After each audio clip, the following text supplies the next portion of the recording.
New at 6 tonight, a vacant commercial building in South Fresno goes up in flames this morning with 2 people trapped inside. It's the 97th vacant structure fire so far this year, and now residents are calling on the city to take action. Our Liv Johnson joins us live from where that building was engulfed this morning. Liv, what's the status on the 2 people who were rescued?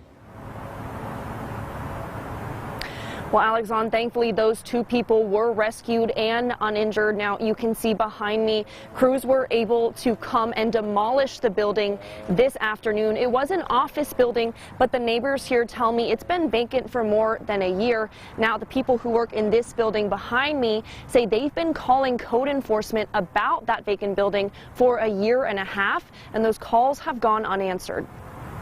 It's unfortunate that our prediction, came true. Sandra Celadon came to work on 1st Street in South Central Fresno on Tuesday morning to see this. A vacant commercial building next door to hers engulfed in flames. Celadon says she and her co-workers have been expecting that building to catch fire since they moved in next door 2 years ago. We'd actually been requesting that the owner maintain the facility. The driveway had been blocked by debris. There was a couch that caught on fire not too long ago. According to the Fresno Fire Department, it's the 839th structure fire so far this year, 97 of those vacant and often illegally occupied by transients. A lot of the vacant structures that we go to don't ignite by themselves. City Council approved an ordinance in July to try and prevent this kind of destruction from occurring. It forces owners of vacant commercial buildings to be held to the same standards as residential property owners, with the threat of big fines and loss of property. Councilmember Miguel Arias says none of the buildings currently being monitored by the city have fallen victim to fires, but as they try to expand, resources run thin. That's going to be the work that we're going to be doing with the American Rescue Funds.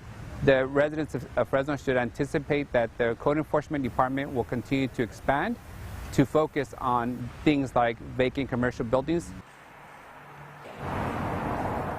Now, discussions on what the city will use those funds for starts later this month. Arias told me he wants some of it to go towards expanding the Code Enforcement Department. That means adding employees and equipment.